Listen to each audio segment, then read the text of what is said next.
Hello and welcome to this week's edition of Money Management. In our top story, there have been calls for ASIC to be more transparent in its dealings with the industry. But first, here's your news roundup, brought to you by Macquarie. Employment demand, driven by the banks and big financial institutions, is driving advisor salaries higher, according to the latest data from eJobs recruitment specialists.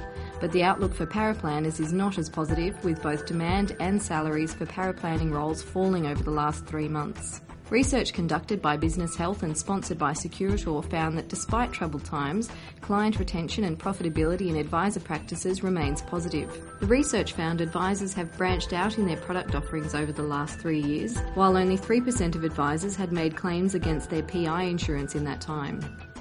Advisors continue to grapple with their financial planning technology. Investment Trends found that merging data from multiple sources to create an SOA remains a key challenge, and 1 in 3 planners said they would change their investment platform or planning software if they could access a more integrated solution. Count Financial took a 5% stake in Phil Butterworth's DKN Financial Group. Count Chairman Barry Lambert described the stake as being strategic and long-term, while DKN pointed out Zurich Financial Services and IOOF remain committed to the company through their significant shareholdings. John McMurdo left his post as Hill Ross Financial Services Managing Director to take the highly contested role as Chief of Non-Institutional Advice Group Centric. McMurdo will be charged with reviving the group's growth ambitions, with the debt wobbles of 2008 now stabilised. Centric turned around its financial fortunes last year, posting a $10.4 million profit following a $2.6 million loss in 07-08.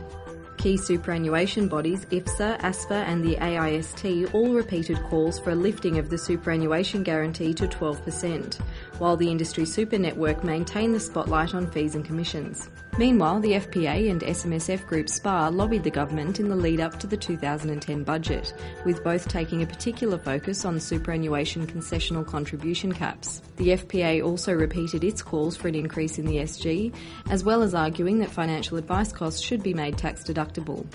In this week's Money Management, Caroline Munro reports advisors may face more price hikes on PI insurance premiums. We examine one licensee's lax response to its planner's bad advice, and Mike Taylor reports only 2 Australian equity income funds have been given the thumbs up by ratings house Lonsec. And in our top story, there have been calls for ASIC to be more transparent about the purpose of its comprehensive licensee audit. Our understanding is that ASIC is in the marketplace, working with licensees, getting a better understanding on both the quality of advice and the inputs to that, as well as access to advice, which is a good thing to do. Better understanding of our marketplace is an important part for the regulator to understand. What we'd encourage the regulator to do is to be really collaborative in this process, because clearly the stakeholders are within the industry are the licensees, the advisors, the regulator, clearly the government, the product manufacturers, and I think ASIC has a responsibility, as we all do, to work together, and the more transparent and the more open that process is, I think the better the outcomes will be. So if there's anything that we would encourage, it would absolutely be that. For the full details on all those stories, see tomorrow's edition of Money Management. Thank you for watching, and I'll see you again next week.